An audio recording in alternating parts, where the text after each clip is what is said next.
Hi viewers, welcome to our channel. ప్రస్తుతం మనతో పాటు రైటర్ కనగాల జయకుమార్ గారు ఉన్నారు. ఇవాళ కొన్ని ఇంట్రెస్టింగ్ విషయాలు ఆయన దగ్గర నుంచి మనం తెలుసుకునే ప్రయత్నం అయితే చేద్దాం. ఒకసారి మాట్లాడదాం ఆయనతో. సార్ నమస్కారం. సార్ నమస్తే. సార్ ఇవాళ ఏ విషయాలు మాకు చెప్పబోతున్నారు సార్? ఎవరి గురించి చెప్పబోతున్నారు అంటారు? హాట్ టాపిక్ పవనే కదా ఇప్పుడు. అవును, కాబట్టి పవన్ గురించే చెప్పుకోవాలి. ఎందుకంటే పవన్ గెలిచిన తర్వాత చిరంజీవి వాళ్ళ ఇంటికి వచ్చాడు. అవును, చిరంజీవి క్యాంపస్ అందరూ అక్కడే కదా ఉండేది. సో ఆ క్యాంపస్కి వచ్చిన తర్వాత కారులో దిగి రాగానే రామ్ చరణ్ వెళ్ళి కౌగులించుకొని లోపలికి తీసుకొచ్చాడు. తర్వాత తనతో లెజినోవా వైఫ్, తర్వాత అకీరన్ వీళ్ళందరూ వచ్చారు. వాళ్ళంతా వచ్చిన తర్వాత అసలు ఈ ఫ్యామిలీ మెంబర్స్ వెళ్ళి వాళ్ళని రిసీవ్ చేసుకోవటం, ఆ ఆనందం, ఆ జోషు అసలు చూస్తూ ఉంటే ఎంతో నేత్రానందంగా ఉందన్నమాట. తర్వాత చాలా గొప్ప విషయం ఏంటంటే వాళ్ళ మదర్కి పాదాభివందనం చేశాడు, వాళ్ళ వదినికి పాదాభివందనం చేశాడు. వదినంటే తల్లితో సమానం కదా. చక్కగా ఆవిడ గట్టిగా పట్టుకుని ఆనంద బాష్పాలు చిందించి, నాగబాబు అయితే కళ్ళ వెంట ఆనంద బాష్పాలు చూసాం మనం. తర్వాత చిరంజీవి గారికి సాష్టాంగ నమస్కారం చేశాడు. ఇట్ షోస్ ఒక కుటుంబ వ్యవస్థ మీద, అన్నదమ్ముల మీద, ఫ్యామిలీ మెంబర్స్ మీద అతనికి ఉండేటటువంటి గొప్ప ప్రేమాభిమానాలు మనకి వ్యక్తం అవుతున్నాయి. వాళ్ళకి పవన్ కళ్యాణ్ పాదాభివందనం చేస్తుంటే చూసేవాళ్ళకి కూడా చాలా నేత్రానందంగా ఉంది. తల్లికి పాదాభివందనం చేశాడు, తల్లి లాంటి వదిన గారికి పాదాభివందనం చేశాడు.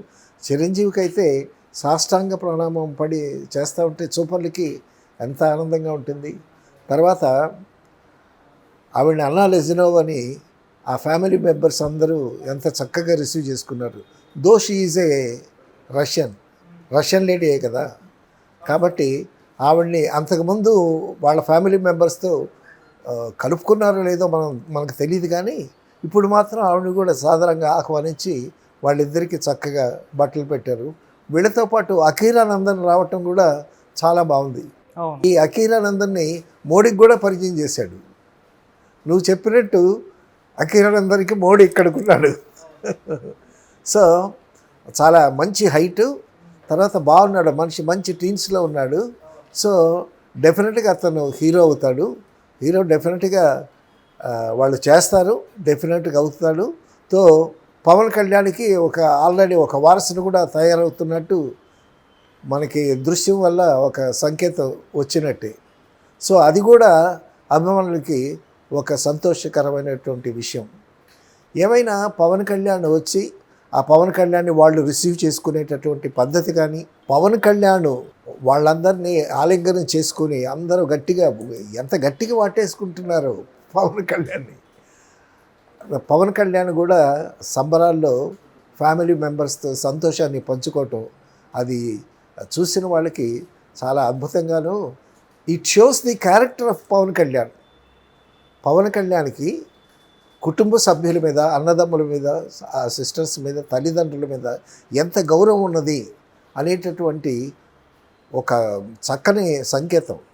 It shows the character. Pawan Kalyan వ్యక్తిగతంగా ఎటువంటి వాడు అనేటటువంటి విషయం కూడా మనకి ఆ దృశ్యం ద్వారా కనపడుతుంది. మేము రక్తబంధం సినిమా చేసేటప్పుడు, రక్తబంధంలో చిరంజీవి గారు హీరో. అప్పుడు వాళ్ళు నెల్లూరులో ఉన్నారు. ఆ నెల్లూరులోనే షూటింగ్ పెట్టమన్నాడు చిరంజీవి అని అంటే అక్కడ రక్తబంధం షూటింగ్ అక్కడ పెట్టాం. డైరెక్టర్ ఆలూరు రవి అని, తెనాలి ప్రొడ్యూసర్స్. సరే అక్కడ నెల్లూరులో షూటింగ్ పెట్టాం. అందులో రక్తబంధంలో ప్రసాద్ బాబు ఉన్నాడు, తర్వాత నూతన ప్రసాద్ ఉన్నాడు, కవిత ఉంది, చాలామంది కాస్టింగ్ ఉంది. సో మేమంతా నెల్లూరులో సింహపురి హోటల్లో బస్ చేసాం. బస్ చేస్తే అప్పుడు వాళ్ళ ఫాదర్ అక్కడ జాబ్ చేస్తున్నాడు నెల్లూరులో. తర్వాత వాళ్ళ బ్రదర్స్ సిస్టర్స్ కూడా వచ్చారు, ఎందుకంటే చిరంజీవి షూటింగ్ కదా. సో బ్రదర్స్ సిస్టర్స్ అంతా అక్కడే ఉన్నారు అప్పుడు. సో మాకేంటంటే నైట్ డిన్నర్కి పిలిచాడు చిరంజీవి. సో డిన్నర్కి పిలిచి వెళ్తే అక్కడ పెద్ద హాల్లో అరేంజ్ చేశాడు, లాంగ్ డైనింగ్ టేబుల్. ఆ డైనింగ్ టేబుల్ దగ్గరికి వెళ్ళి కూర్చుంటే అప్పుడు వాళ్ళ సిస్టర్స్ బ్రదర్స్ అందరినీ నేను చూశాను అన్నమాట. ఆ దృశ్యం నాకు బాగా జ్ఞాపకం వచ్చింది. ఒక మంచి డిన్నర్ అరేంజ్ చేశాడు, స్వీటు హాట్ పెట్టాడు, మంచి భోజనం పెట్టాడు. అక్కడ వాళ్ళ బ్రదర్స్ని సిస్టర్స్ని వాళ్ళందరినీ చుట్టూ తటస్థించింది. ఇక్కడ చిరంజీవి వాళ్ళ ఇంటి దగ్గర వీళ్ళందరూ ఆ కలివిడిగా చక్కగా అతన్ని రిసీవ్ చేసుకునే దృశ్యం చూసి నాకు అది జ్ఞాపకం వచ్చింది. నెల్లూరు వాళ్ళ ఇంట్లో డిన్నర్ చేస్తూ వాళ్ళందరినీ చూసిన అప్పుడు పవన్ కళ్యాణ్ చాలా చిన్నాడు. సో ఆ దృశ్యం నాకు చక్కగా జ్ఞాపకం వచ్చింది. అయితే 12వ తారీఖున అమరావతిలో ప్రమాణ స్వీకారం చేయబోతున్నారు కదా అవును. చంద్రబాబు నాయుడు గారు. ఆ ప్రమాణ స్వీకారం రోజున ఆయన ఒక్కడే చేస్తాడా, ఆయనతో పాటు పవన్ కళ్యాణ్ కూడా చేస్తాడా, లోకేష్ కూడా చేస్తాడా, ఎంతమంది మంత్రుల్ని ఈలోగా మల్లగుల్లాలు పడుతున్నారు, ఎవరికి ఏ పోర్టుపోలి ఇవ్వాలి అని జనరల్గా ఉంటుంది కదా ఆలోచన. సో ఆలోచిస్తున్నారు. కొంతమంది ఏమో పవన్కి హోమ్ ఇవ్వాలి అని కొంతమంది అంటున్నారు అభిమానులు.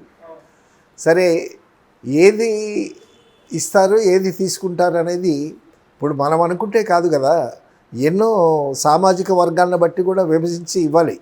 అయితే తర్వాత మరొకటి ఏంటంటే, ఈ చంద్రబాబు గారు ఎంపీలకి అక్కడ రికమెండ్ చేస్తాడా లేదా, సెంట్రల్ గవర్నమెంట్లో మంత్రివర్గంలో ఎంపీలకి మంత్రివర్గంలో చోటు కల్పించేటటువంటి పరిస్థితుల్లో ఈయన యాక్సెప్ట్ చేస్తాడా చేయడా అనేటటువంటిది ఒక ఆలోచన ఉంది. ఎందుకంటే వాళ్ళు మంత్రివర్గంలో చేరితే అక్కడ కొంచెం మోడీకి కట్టుబడి ఉండాలి. అయితే ఈయన ప్లాన్ ఏంటంటే లాస్ట్ టైం కూడా అలాగే, ఎందుకంటే సెంటర్లో మంత్రివర్గం తీసుకోకుండా తన సెపరేట్ ఐడెంటిటీతో ఉంటే ఏదన్నా తేడా వచ్చేటప్పుడు పాలిటిక్స్ కదా, ఒక్కొక్కసారి సపోర్ట్ ఇవ్వచ్చు, సపోర్ట్ని విరమించుకోవచ్చు.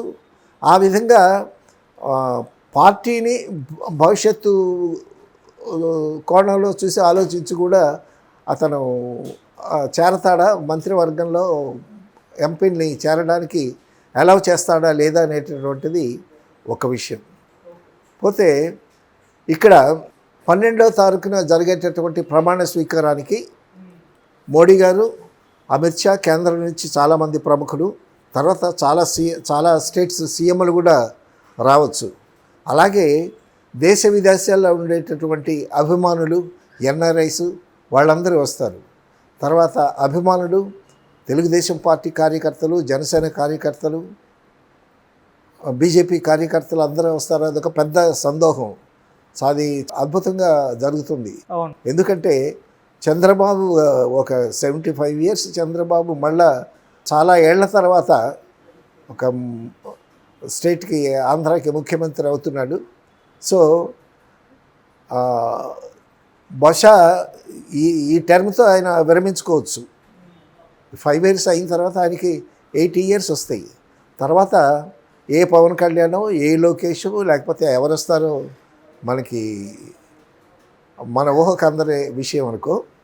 సో అయితే పవన్ కళ్యాణ్ అభిమానులు మాత్రం పార్టీ పటిష్టం చేసి, జనసేనని ఇంకా బాగా విస్తృతం చేసి, ఫ్యూచర్ సీఎంగా పవన్ కళ్యాణ్ జనసేన పార్టీ నుంచి సీఎం అయితే చూద్దామనేటటువంటి సంతోషంలో, ఉత్సాహంతో ఉండటం అది సహజం. ఎవరి పార్టీ వాళ్ళకి ఇదే కదా. సో ఆ విధంగా 12వ తారీఖు జరిగేటటువంటి ఒక సందోహంలో తర్వాత ప్రెస్ కూడా వాళ్ళు కూడా చాలా ఉధృతంగా ఉంటారు. తర్వాత చంద్రబాబు గారు ఢిల్లీ వెళ్ళి మోడీతో మంతనాలు జరపడానికి, మోడీని అభినందించడానికి వెళ్ళినటువంటి సమయంలో చంద్రబాబు ఎయిర్పోర్ట్లో దిగిన దగ్గర నుంచి, ఎందుకంటే మోడీకి చంద్రబాబు సపోర్టు, నితీష్ కుమార్ వాళ్ళ సపోర్టు డెఫినెట్గా కావాలి. కాబట్టి సెంటర్లో రెండో పెద్ద పార్టీ ఇదే, చంద్రబాబుదే, ఆంధ్ర ఎంపీ సై. సో ఈ పరిస్థితుల్లో చంద్రబాబు ఏం మాట్లాడతాడు అని ప్రెస్ వాళ్ళు ఎయిర్పోర్ట్ దగ్గర నుంచి ఫాలో అయ్యారు. కానీ చంద్రబాబు నోరు విప్పలేదు. తర్వాత అక్కడికి వెళ్ళిన తర్వాత నితీష్, తర్వాత చంద్రబాబు, మోడీ వీళ్ళంతా కూర్చున్న తర్వాత వాళ్ళు మాట్లాడుకున్న తర్వాత అనౌన్స్ చేశారు, మేము ఎన్డీఏతో ఉంటామని చంద్రబాబు నితీష్ కుమార్ అనౌన్స్ చేశారు. తర్వాత మళ్ళా కూడా వెళ్ళాడు ఆయనతో మాట్లాడటానికి. అవును, ఇవాళ కూడా మీటింగ్, వాళ్ళ మీటింగ్ ఉంది. పవన్ కళ్యాణ్ గారు కూడా వెళ్ళారు సార్. పవన్ కళ్యాణ్ కూడా వెళ్ళాడు. పవన్ కళ్యాణ్ కూడా తీసుకెళ్ళాలి కదా.